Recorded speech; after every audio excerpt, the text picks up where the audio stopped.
Hi everyone, it's Don. I hope you're having a fantastic day. It's hard to say that with what's going on right now in Miami and the tragedy that's happening there. And I just wanted to go over the details one more time because I have a lot of messages asking, so what's happened? Have they found any more people? And so let's see where we are as of now.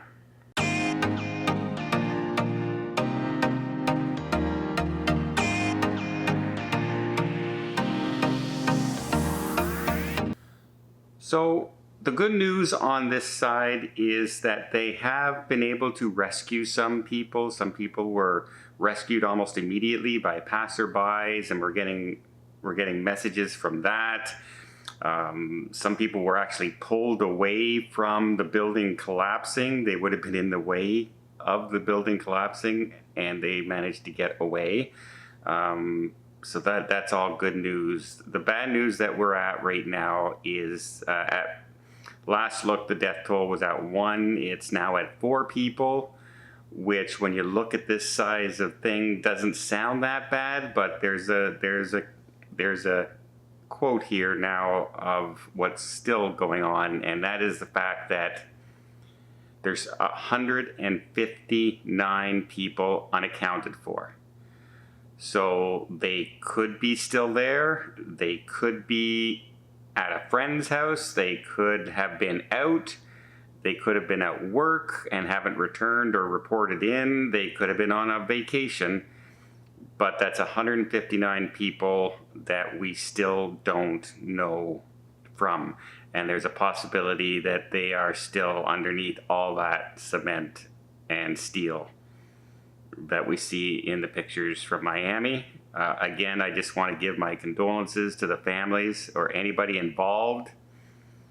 That is like one of those things that you cannot plan for, you cannot expect. It's one of those curveballs life just throws at you. We can prepare for hurricanes. We can prepare for a tornado. You can have a tornado shelter. You can have a hurricane shelter. It's really hard to plan for just a building falling out from beneath your feet while you're sleeping at night. That's impossible. It's just one of those things. You can drive safely. You can, take preventive measures. You can do all kinds of things on a daily basis that you can control. But there are some things in life that just goes to show you cannot protect yourself from everything out there. It's an impossibility. As the saying goes, if it's your time, it's your time.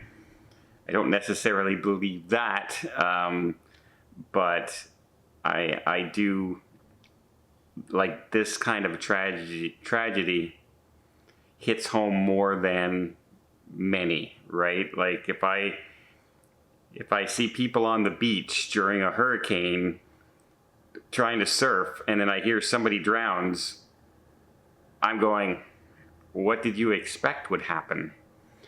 Right? Or if some people hear there's a tidal wave warning and you see them all head to the beach, what are you doing? You want to see the tidal wave from the beach? Not a good idea.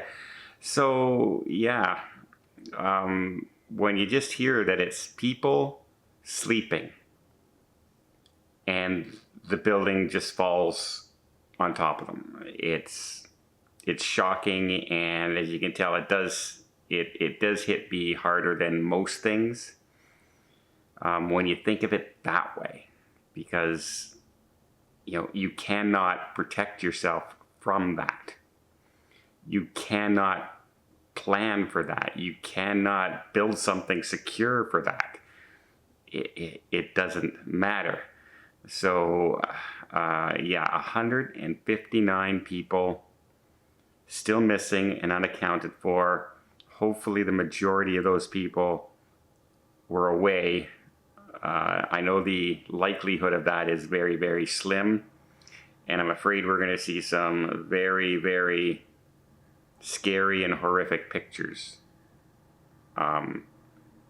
in the coming week or so, as they actually head in with heavy equipment and things once they're determined that the likelihood of survivors is gone, kind of thing. Right now they're using sound equipment, and they're using dogs, and they're listening for, and they're heading, if they hear any kind of sound whatsoever, they concentrate in that area. So that's where we're at right now. They do have a number, 159 people that they're looking for. And we can only hope that a lot of them were away, and we don't start seeing some very, very sad pictures coming from that area next week. My condolences one more time for anyone involved in this crazy, crazy tragedy.